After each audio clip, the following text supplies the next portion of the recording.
بسم الله الرحمن الرحيم. الحمد لله الذي أنزل على عبده الكتاب ولم يجعل له عوجا قيما لينذر بأسا شديدا من لدنه ويبشر المؤمنين الذين يعملون الصالحات أن لهم أجرا حسنا ماكثين فيه أبدا وينذر الذين قالوا اتخذ الله ولدا ما لهم به من علم ولا لآبائهم كبرت كلمة تخرج من أفواههم إن يقولون إلا كذبا فلعلك باخع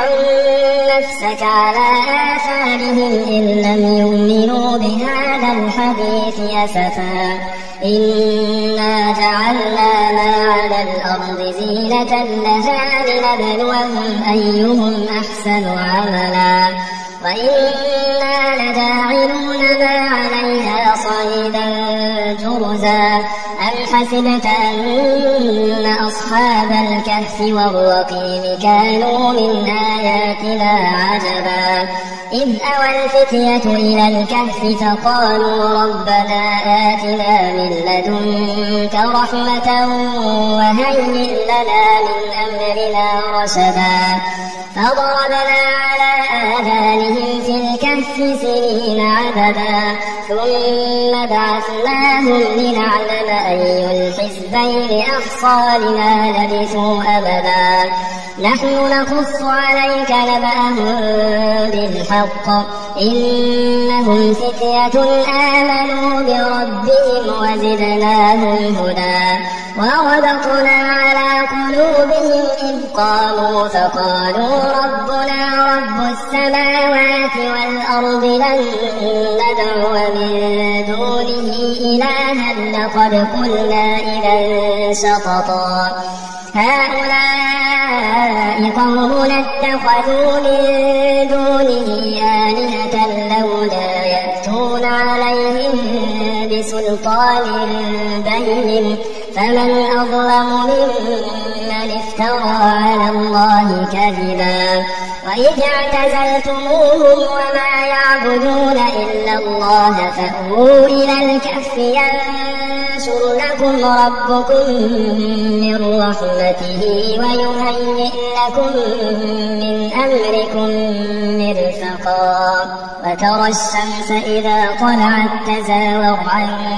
كهفهم ذات اليمين وإذا غربت تقرضهم ذات الشمال وهم في فجوة منه ذلك من آيات الله من يهد الله فهو المهتد ومن يضلل فلن تجد له وليا مرشدا وتحسبهم أيقاظا وهم رقود ونقلبهم ذات اليمين وذات الشمال وكلبهم باسط ذراعيه بالوصيد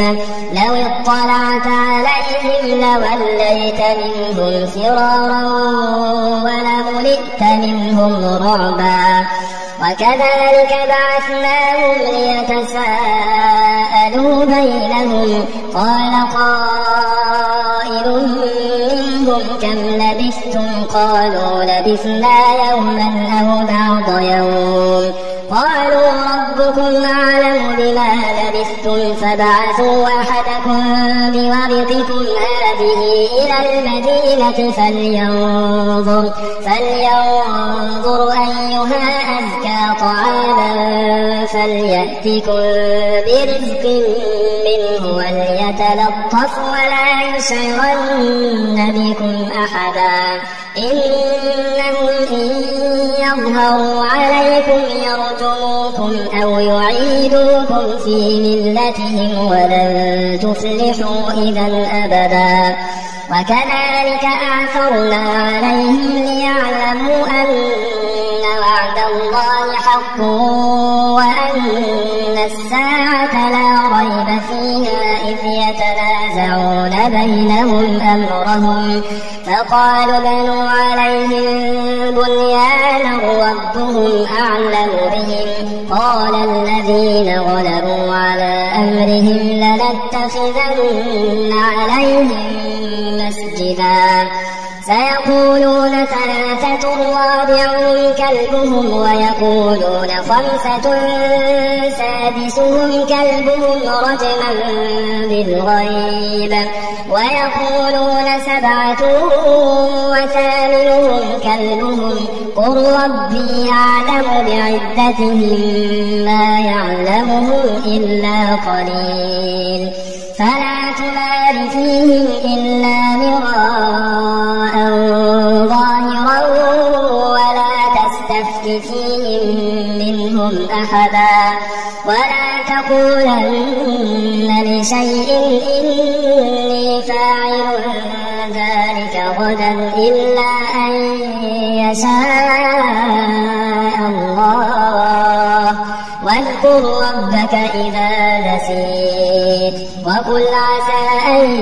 يهديني ربي لأقرب من هذا رشدا ولبثوا في كهفهم 300 سنين وازدادوا 9 قل الله أعلم بما لبثوا له غيب السماوات والأرض أبصر به وأسمع ما لهم من دونه من ولي ولا يشرك في حكمه أحدا واتل ما أوحي إليك من كتاب ربك لا مبدل لكلماته ولا تجد من دونه ملتحدا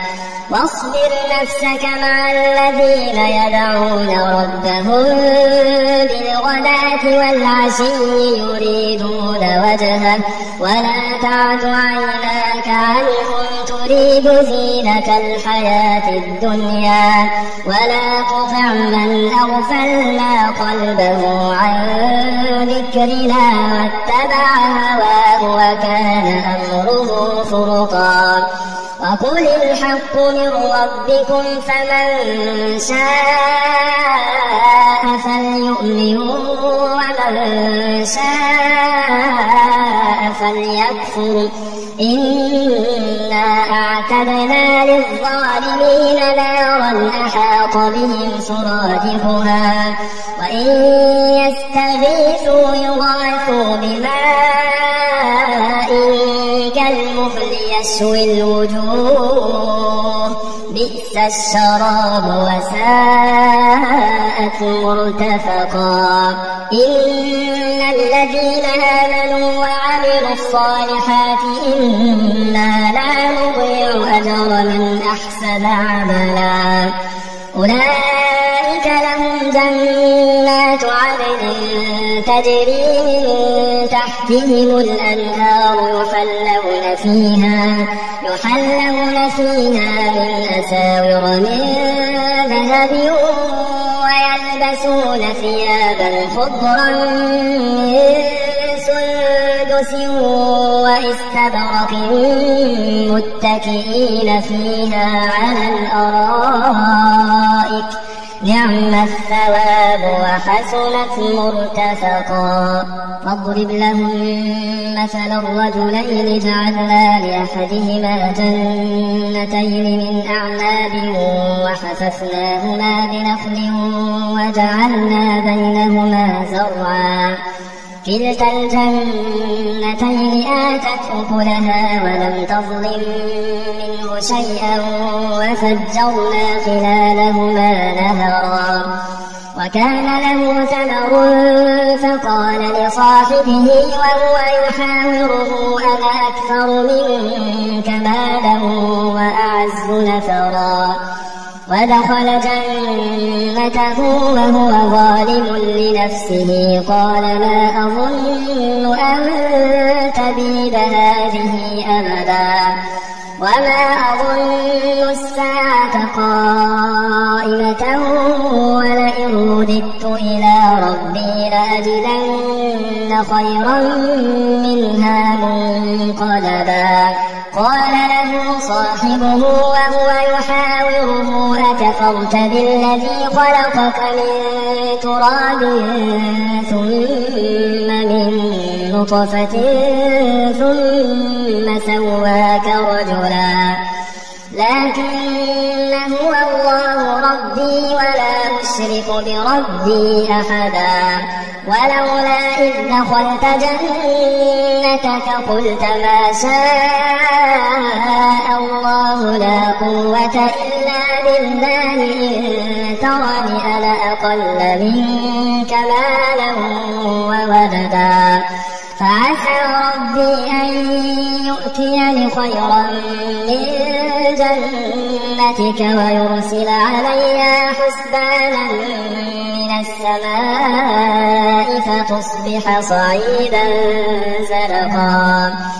أو يصبح ماؤها غورا فلن تستطيع له طلبا وأحيط بثمره فأصبح يقلب كفيه على ما أنفق فيها وهي خاوية على عروشها ويقول يا ليتني لم أشرك بربي أحدا ولم تكن له فئة ينصرونه من دون الله وما كان منتصرا هنالك الولاية لله الحق هو خير ثوابا وخير عقبا واضرب لهم مثل الحياة الدنيا كماء أنزلناه من السماء فاختلط به نبات الأرض فأصبح هشيما تذروه الرياح وكان الله على كل شيء مقتدرا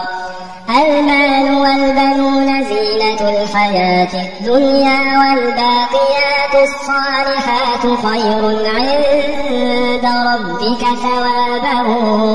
وخير أملا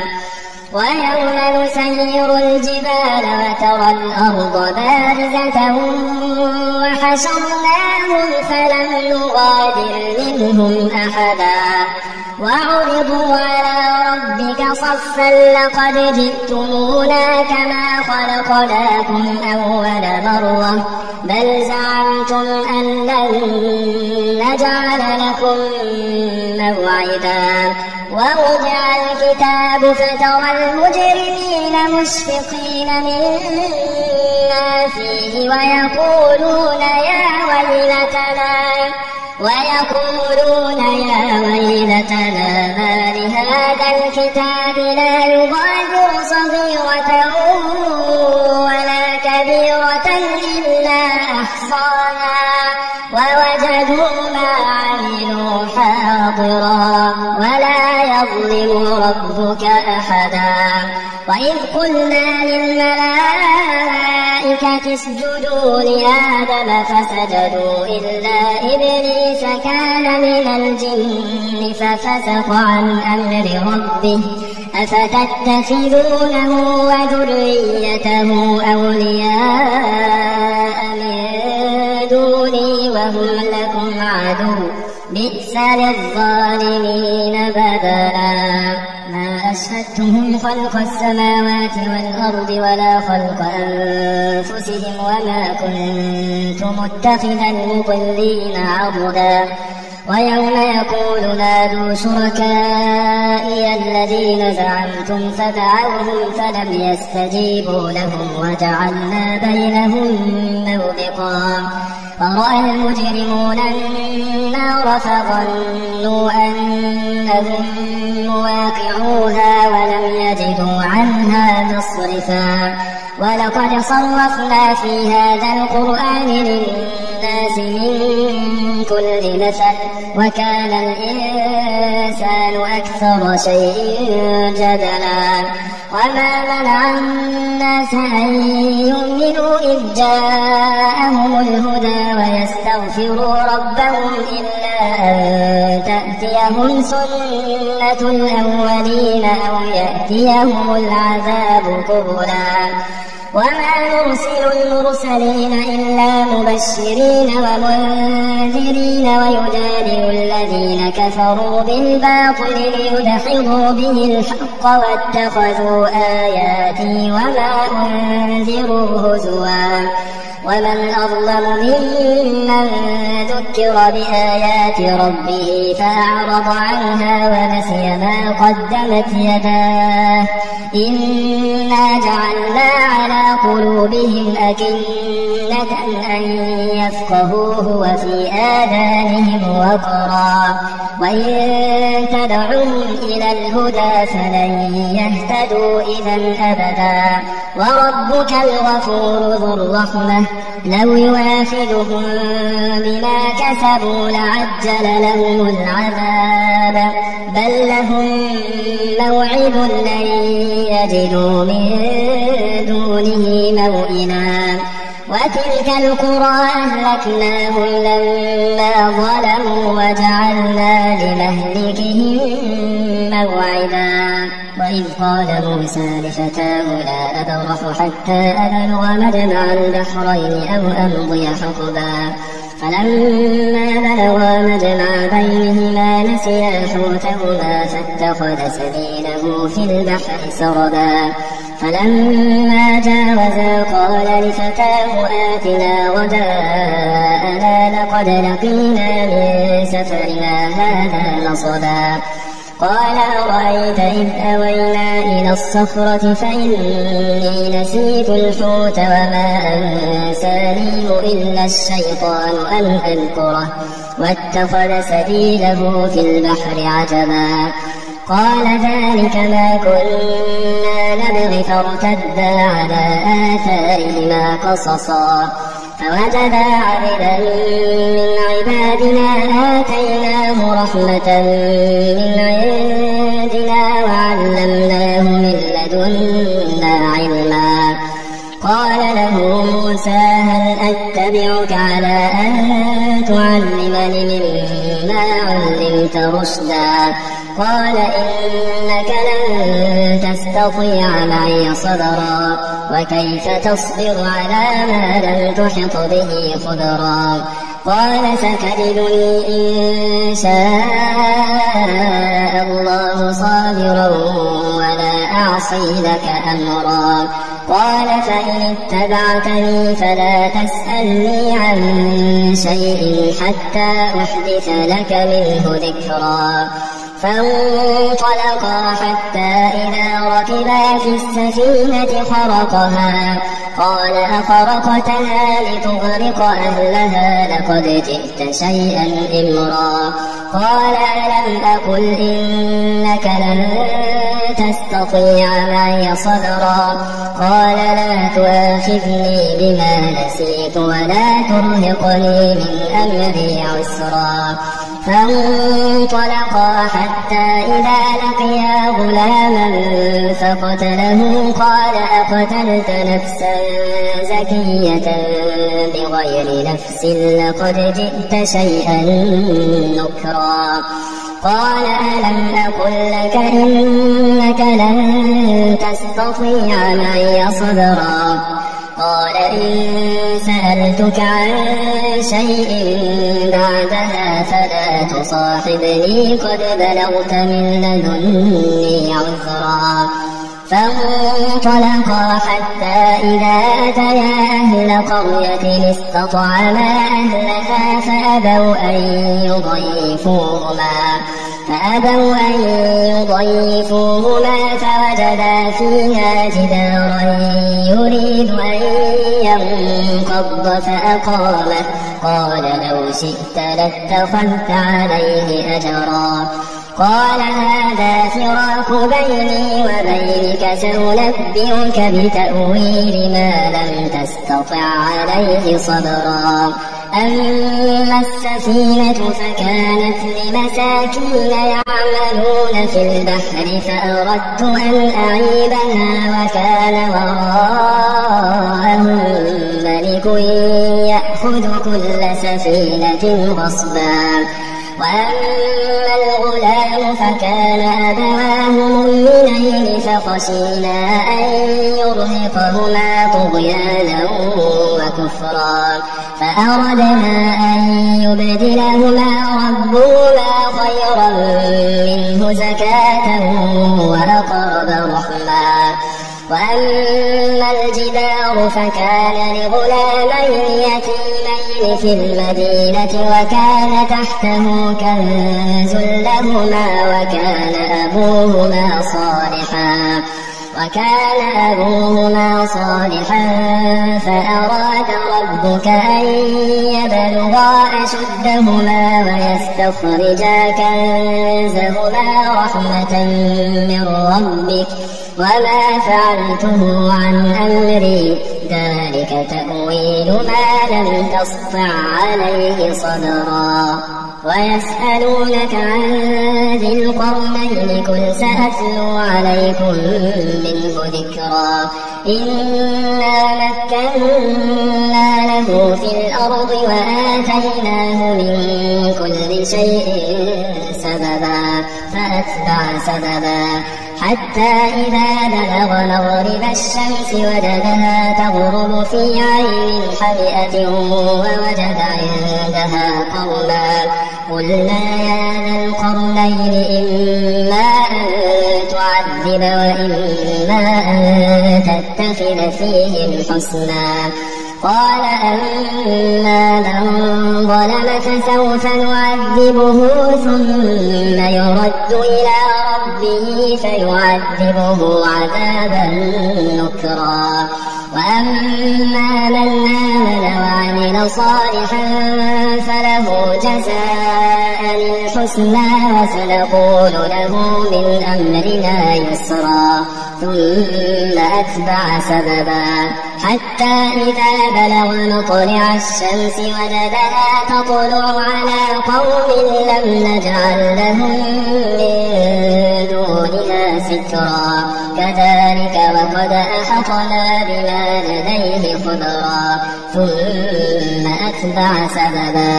حتى إذا بلغ بين السدين وجد من دونهما قوما لا يكادون يفقهون قولا. قالوا يا ذا القرنين إن يأجوج ومأجوج مفسدون في الأرض فهل نجعل لك خرجا على أن تجعل بيننا وبينهم سدا. قال ما مكنني فيه ربي خير فأعينوني بقوة أجعل بينكم وبينهم ردما.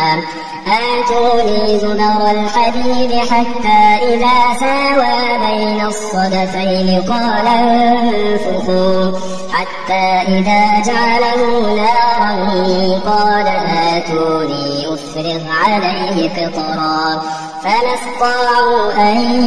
يظهروه وما استطاعوا له نقبا. قال هذا رحمة من ربي فإذا جاء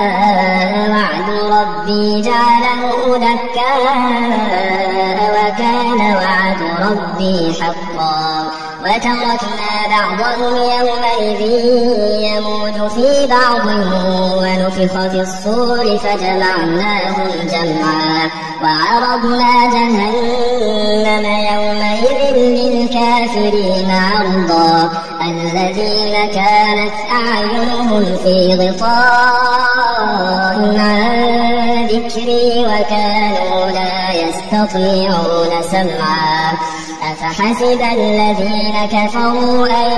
يتخذوا عبادي من دوني أولياء إنا أعتدنا جهنم للكافرين نزلا.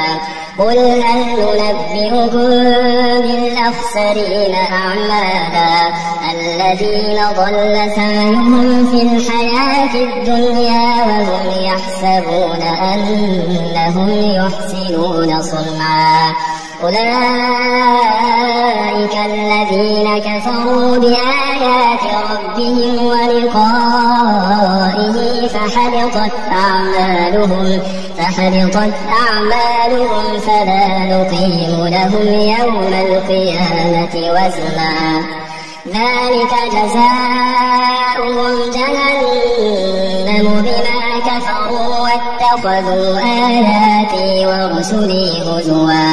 إن الذين آمنوا وعملوا الصالحات كانت لهم جنات الفردوس نزلا خالدين فيها لا يبغون عنها حولا قل لو كان البحر مدادا لكلمات ربي لنفد البحر قبل أن تنفد كلمات ربي ولو جئنا بمثله مددا قل إنما أنا بشر مثلكم يوحى إلي أنما إلهكم إله واحد فمن كان يرجو لقاء ربه فليعمل عملا صالحا ولا يشرك بعبادة ربه أحدا. بسم الله الرحمن الرحيم ياسين والقرآن الحكيم إنك لمن المرسلين على صراط مستقيم تنزيل العزيز الرحيم لتنذر قوما ما أنذر آباؤهم فهم غافلون لقد حق القول على أكثرهم فهم لا يؤمنون إنا جعلنا في أعناقهم أغلالا فهي إلى الأذقان فهم مقمحون وجعلنا من بين أيديهم سدا ومن خلفهم سدا فأغشيناهم فهم لا يبصرون وسواء عليهم أأنذرتهم أم لم تنذرهم لا يؤمنون إنما تنذر من اتبع الذكر وخشي الرحمن بالغيب فبشره بمغفرة وأجر كريم إنا نحن نحيي الموتى ونكتب ما قدموا وآثارهم وكل شيء أحصيناه في إمام مبين واضرب لهم مثلا أصحاب القرية إذ جاءها المرسلون إذ أرسلنا إليهم 2 فكذبوهما فعززنا بثالث فقالوا إنا إليكم مرسلون قالوا ما أنتم إلا بشر مثلنا وما أنزل الرحمن من شيء إن أنتم إلا تكذبون قالوا ربنا يعلم إنا إليكم لمرسلون وما علينا إلا البلاغ المبين قالوا إنا تطيرنا بكم لئن لم تنتهوا لنرجمنكم وليمسنكم منا عذاب أليم قالوا طائركم معكم أئن ذكرتم بل أنتم قوم مسرفون وجاء من أقصى المدينة رجل يسعى قال يا قوم اتبعوا المرسلين اتبعوا من لا يسألكم أجرا وهم مهتدون وما لي لا أعبد الذي فطرني وإليه ترجعون أأتخذ من دونه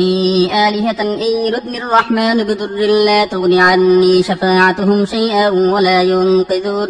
إني إذا لفي ضلال مبين إني آمنت بربكم فاسمعون قيل ادخل الجنة قال يا ليت قومي يعلمون بما غفر لي ربي وجعلني من المكرمين وما أنزلنا على قومه من بعده من جند من السماء وما كنا منزلين إن كانت إلا صيحة واحدة فإذا هم خامدون يا حسرة على العباد ما يأتيهم من رسول إلا كانوا به يستهزئون ألم يروا كم أهلكنا قبلهم من القرون أنهم إليهم لا يرجعون وإن كل لما جميع لدينا محضرون وآية لهم الأرض الميتة أحييناها وأخرجنا منها حبا فمنه يأكلون وجعلنا فيها جنات من نخيل وأعناب وفجرنا فيها من العيون ليأكلوا من ثمره وما عملته أيديهم أفلا يشكرون سبحان الذي خلق الأزواج كلها مما تنبت الأرض ومن أنفسهم ومما لا يعلمون وآية لهم الليل نسلخ منه النهار فإذا هم مظلمون والشمس تجري لمستقر لها ذلك تقدير العزيز العليم والقمر قدرناه منازل حتى عاد كالعرجون القديم لا الشمس ينبغي لها أن تدرك القمر ولا الليل سابق النهار وكل في فلك يسبحون وآية لهم أنا حملنا ذريتهم في الفلك المشحون وخلقنا لهم من مثله ما يركبون وإن نشأ نغرقهم فلا صريخ لهم ولا هم ينقذون إلا رحمة منا ومتاعا إلى حين وإذا قيل لهم اتقوا ما بين أيديكم وما خلفكم لعلكم ترحمون وما تأتيهم من آية من آيات ربهم إلا كانوا عنها معرضين وإذا قيل لهم أنفقوا مما رزقكم الله قال الذين كفروا للذين آمنوا أنطعم من لو يشاء الله أطعمه إن أنتم إلا في ضلال مبين ويقولون متى هذا الوعد إن كنتم صادقين ما ينظرون إلا صيحة واحدة تأخذهم وهم يخصمون فلا يستطيعون توصية ولا إلى أهلهم يرجعون ونفخ في الصور فإذا هم من الأجداث إلى ربهم ينسلون قالوا يا ويلنا من بعثنا من مرقدنا هذا ما وعد الرحمن وصدق المرسلون إن كانت إلا صيحة واحدة فإذا هم جميع لدينا محضرون فاليوم لا تظلم نفس شيئا ولا تجزون إلا ما كنتم تعملون إن أصحاب الجنة اليوم في شغل فاكهون هم وأزواجهم في ظلال على الأرائك متكئون لهم فيها فاكهة ولهم ما يدعون سلام قولا من رب رحيم وامتازوا اليوم أيها المجرمون ألم أعهد إليكم يا بني آدم ألا تعبدوا الشيطان إنه لكم عدو مبين وأن اعبدوني هذا صراط مستقيم ولقد أضل منكم جبلا كثيرا أفلم تكونوا تعقلون هذه جهنم التي كنتم توعدون اصلوها اليوم بما كنتم تكفرون اليوم نختم على أفواههم وتكلمنا أيديهم وتشهد أرجلهم بما كانوا يكسبون ولو نشاء لطمسنا على أعينهم فاستبقوا الصراط فأنى يبصرون ولو نشاء لمسخناهم على مكانتهم فما استطاعوا مضيا ولا يرجعون ومن نعمره ننكسه في الخلق أفلا يعقلون وما علمناه الشعر ما ينبغي له إن هو إلا ذكر وقرآن مبين لينذر من كان حيا ويحق القول على الكافرين أولم يروا أنا خلقنا لهم مما عملت أيدينا أنعاما فهم لها مالكون وذللناها لهم فمنها ركوبهم ومنها يأكلون ولهم فيها منافع ومشارب أفلا يشكرون واتخذوا من دون الله آلهة لعلهم ينصرون لا يستطيعون نصرهم وهم لهم جند محضرون فلا يحزنك قولهم إنا نعلم ما يسرون وما يعلنون أولم يرى الإنسان أنا خلقناه من نطفة فإذا هو خصيم مبين وضرب لنا مثلا ونسي خلقه قال من يحيي العظام وهي رميم قل يحييها الذي أنشأها أول مرة وهو بكل خلق عليم الذي جعل لكم من الشجر الأخضر نارا فإذا أنتم منه توقدون أوليس الذي خلق السماوات والأرض بقادر على أن يخلق مثلهم بلى وهو الخلاق العليم إنما أمره إذا أراد شيئا أن يقول له كن فيكون فسبحان الذي بيده ملكوت كل شيء وإليه ترجعون بسم الله الرحمن الرحيم الرحمن علم القرآن خلق الإنسان علمه البيان الشمس والقمر بحسبان والنجم والشجر يسجدان والسماء رفعها ووضع الميزان ألا تطغوا في الميزان وأقيموا الوزن بالقسط ولا تخسروا الميزان والأرض وضعها للأنام فيها فاكهة والنخل ذات الأكمام والحب ذو العصف والريحان فبأي آلاء ربكما تكذبان خلق الإنسان من صلصال كالفخار وخلق الجان من مارج من نار فبأي آلاء ربكما تكذبان رب المشرقين ورب المغربين فبأي آلاء ربكما تكذبان مرج البحرين يلتقيان بينهما برزخ لا يبغيان فبأي آلاء ربكما تكذبان يخرج منهما اللؤلؤ والمرجان فبأي آلاء ربكما تكذبان وله الجوار المنشآت في البحر كالأعلام فبأي آلاء ربكما تكذبان كل من عليها فان ويبقى وجه ربك ذو الجلال والإكرام فبأي آلاء ربكما تكذبان يسأله من في السماوات والأرض كل يوم هو في شأن فبأي آلاء ربكما تكذبان سنفرغ لكم أيها الثقلان فبأي آلاء ربكما تكذبان يا معشر الجن والإنس إن استطعتم أن تنفذوا من أقطار السماوات والأرض فانفذوا لا تنفذون إلا بسلطان فبأي آلاء ربكما تكذبان يرسل عليكما شواظ من نار ونحاس فلا تنتصران فبأي آلاء ربكما تكذبان فإذا انشقت السماء فكانت وردة كالدهان فبأي آلاء ربكما تكذبان فيومئذ لا يسأل عن ذنبه إنس ولا جان فبأي آلاء ربكما تكذبان يعرف المجرمون بسيماهم فيؤخذ بالنواصي والأقدام فبأي آلاء ربكما تكذبان هذه جهنم التي يكذب بها المجرمون يطوفون بينها وبين حميم آن فبأي آلاء ربكما تكذبان ولمن خاف مقام ربه جنتان فبأي آلاء ربكما تكذبان ذواتا أفنان فبأي آلاء ربكما تكذبان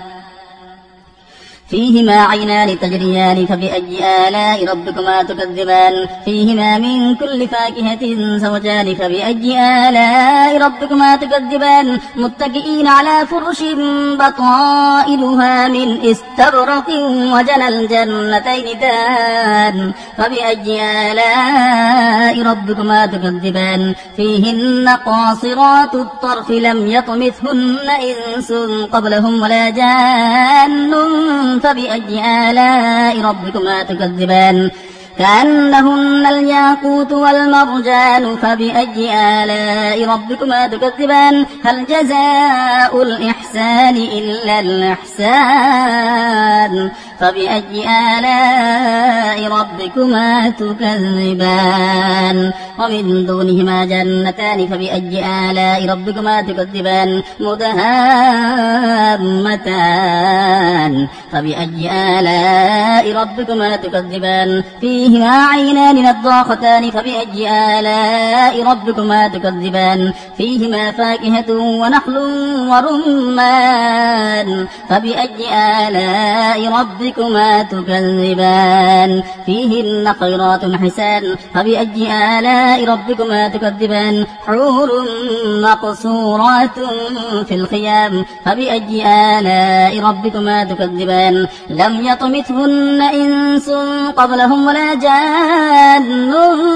فبأي آلاء ربكما تكذبان متكئين على رفرف خضر وعبقري حسان فبأي آلاء ربكما تكذبان تبارك اسم ربك ذي الجلال والإكرام بسم الله الرحمن الرحيم إذا وقعت الواقعة ليس لوقعتها كاذبة خافضة رافعة إذا رجت الأرض رجا وبست الجبال بسا فكانت هباء منبثا وكنتم أزواجا ثلاثة فأصحاب الميمنة ما أصحاب الميمنة وأصحاب المشأمة ما أصحاب المشأمة والسابقون السابقون أولئك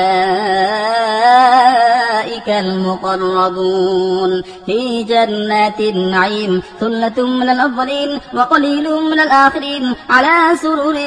موضونة متكئين عليها متقابلين يطوف عليهم بلدان مخلدون بأكواب وأبانيق وكأس من معين لا يصدعون عنها ولا ينسفون وفاكهة مما يتخيرون ولحم طير مما يشتهون وحور عين كأمثال اللؤلؤ المكنون جزاء بما كانوا يعملون لا يسمعون فيها لغوا ولا تأثيما إلا قيلا سلاما سلاما وأصحاب اليمين ما أصحاب اليمين في سدر مخضود وطلح منضود وظل ممدود وماء مسكوب وفاكهة كثيرة لا مقطوعة ولا ممنوعة وفرش مرفوعة إنا أنشأناهن إنشاء فجعلناهن أبكارا عربا أترابا لأصحاب اليمين ثلة من الأولين وثلة من الآخرين وأصحاب الشمال ما أصحاب الشمال في سموم وحميم وظل من يحموم لا بارد ولا كريم إنهم كانوا قبل ذلك مترفين وكانوا يسرون على الحنث العظيم وكانوا يقولون أئذا متنا وكنا ترابا وعظاما أئنا لمبعوثون أو آباؤنا الأولون قل إن الأولين والآخرين لمجموعون إلى ميقات يوم معلوم ثم إنكم أيها الضالون المكذبون لآكلون من شجر من زقوم فمالئون منها البطون فشاربون عليه من الحميم فشاربون شرب الهيم هذا نزلهم يوم الدين نحن خلقناكم فلولا تصدقون أفرأيتم ما تمنون أأنتم تخلقونه أم نحن الخالقون نحن قدرنا بينكم الموت وما نحن بمسبوقين على أن نبدل أمثالكم وننشئكم فيما لا تعلمون ولقد علمتم النشأة الأولى فلولا تذكرون أفرأيتم ما تحرسون أأنتم تزرعونه أم نحن الزارعون لو نشاء لجعلناه حطاما فظلتم تفكهون إنا لمغرمون بل نحن محرومون أفرأيتم الماء الذي تشربون أأنتم أنزلتموه من المزن أم نحن المنزلون لو نشاء جعلناه أجاجا فلولا تشكرون أفرأيتم النار التي تورون أأنتم أنشأتم شجرتها أم نحن المنشئون نحن جعلناها تذكرة ومتاعا للمقبين فسبح باسم ربك العظيم فلا أقسم بمواقع النجوم وإنه لقسم لو تعلمون عظيم إنه لقرآن كريم في كتاب مكنون لا يمسه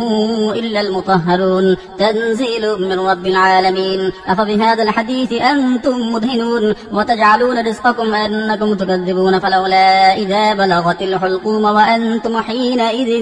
تنظرون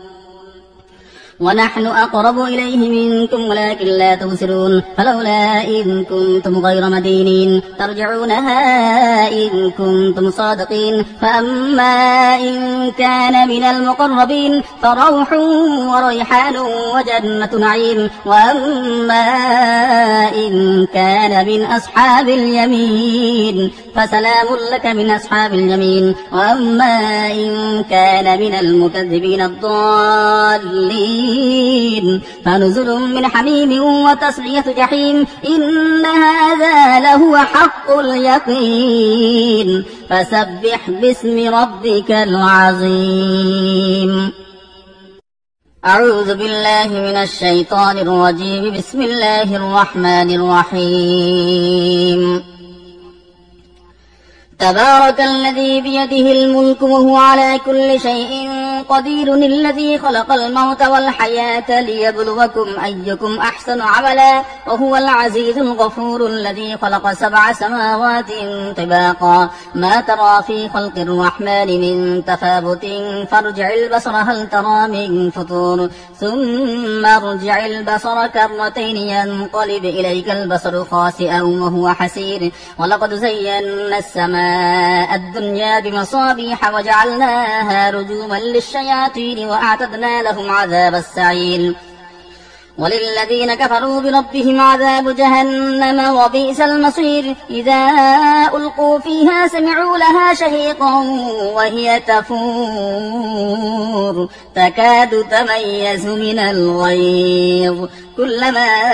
ألقي فيها فوج سألهم خزنتها ألم يأتكم نذير، قالوا بلى قد جاءنا نذير، فكذبنا وقلنا ما نزل الله من شيء إن أنتم إلا في ضلال كبير، وقالوا لو كنا نسمع أو نعقل ما كنا في أصحاب السعير،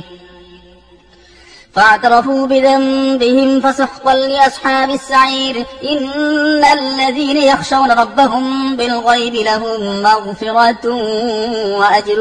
كبير، وأسروا قولكم أو اجهروا به إنه عليم بذات الصدور، ألا يعلم من خلق وهو اللطيف الخبير. هو الذي جعل لكم الأرض ذلولا فامشوا في مناكبها وكلوا من رزقه وإليه النشور، آمنتم من في السماء أن يخسف بكم الأرض فإذا هي تمور، أم أمنتم من في السماء أن يرسل عليكم حاصبا فستعلمون كيف نذير. ولقد كذب الذين من قبلهم فكيف كان نكير. أولم يروا إلى الطير فوقهم صافات ويقبض ما يمسكهن إلا الرحمن إنه بكل شيء بصير. أمن هذا الذي هو جند لكم ينصركم من دون الرحمن إن الكافرون إلا في غرور. أمن هذا الذي يرزقكم إن أمسك رزقه بل لجوا في عتب ونفور. أفمن يمشي مكبا على وجهه أهدى أمن يمشي سويا على صراط مستقيم. قل هو الذي أنشأكم وجعل لكم السمع والأبصار والأفئدة قليلا ما تشكرون. قل هو الذي ذرأكم في الأرض وإليه تحشرون. ويقولون متى هذا الوعد إن كنتم صادقين. قل إنما العلم عند الله وإنما أنا نذير مبين. فلما رأوه زلفة سيئت وجوه الذين كفروا وقيل هذا الذي كنتم به تدعون. قل أرأيتم إن أهلكني الله ومن معي أو رحمنا فمن يجير الكافرين من عذاب أليم. قل هو الرحمن آمنا به وعليه توكلنا فستعلمون من هو في ضلال مبين. قل أرأيتم إن أصبح ماؤكم غورا فمن يأتيكم بماء معين.